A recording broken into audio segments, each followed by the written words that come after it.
બનાસકાંઠા જિલ્લામાં છેલ્લા ઘણા સમયથી ગાય નામે લકી ડ્રો ચલાવવામાં આવતો હતો। લકી ડ્રોના નામે લાખો કરોડો રૂપિયા મેળવી લોકો સાથે છેતરપિંડી કરવામાં આવતી, જે અંગે થરાદ પોલીસ દ્વારા બે અલગ અલગ ટ્રસ્ટ પર ફરિયાદ દાખલ કરવામાં આવી। ત્યારે આજે વધુ એક દીદરડા ગામે નકળંગ ગૌ સેવા ટ્રસ્ટ દ્વારા જે લકી ડ્રોનું આયોજન કરવામાં આવ્યું હતું, તેના આયોજક સુરેશ ચૌધરી સામે ફરિયાદ નોંધાઈ છે।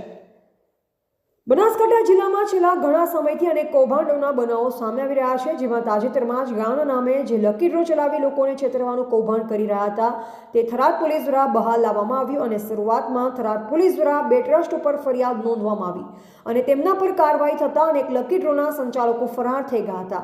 ત્યારે આજે વધુ એક થરાદ પોલીસ દ્વારા દીદરડા ગામમાં નકળંગ ગૌ સેવા ટ્રસ્ટ દ્વારા જે લકી ડ્રોનું આયોજન કરવામાં આવ્યું, તેની સામે ફરિયાદ નોંધાવવામાં આવી છે, જેમાં આયોજક સુરેશ ચૌધરી દ્વારા દીદરડા ગામમાં ગાયોના નામે આ લકી ડ્રોનું આયોજન કરવામાં આવ્યું હતું, જેમાં દીદરડા ગામના લોકોએ ગાયોની ગૌ સેવામાં તેવા આશયથી ટિકિટો ખરીદી હતી, પરંતુ આજે ગ્રામજનો જણાવી રહ્યા છે કે આ જે લકી ડ્રોનું આયોજન થાય છે તે લોકોને લૂંટવા માટે કરવામાં આવે છે। એક પણ લકી ડ્રોમાં ગ્રામજનોને ઇનામ લાગતું નથી કે પછી ગૌશાળામાં પણ કોઈ જ પ્રકારે દાન આપવામાં આવતું નથી। લકી ડ્રોના આયોજકો દ્વારા જે પણ ઇનામ આપવામાં આવે છે તે જિલ્લા બહારના લોકોને આપવામાં આવે છે, એટલે કે જે લોકો ટિકિટ ખરીદે છે તેમની સાથે છેતરપિંડી કરવામાં આવી રહી છે।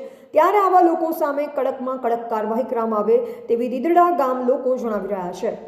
અહેવાલ જયંતિભાઈ ઠક્કર, સિહોરી, કાંકરેજ।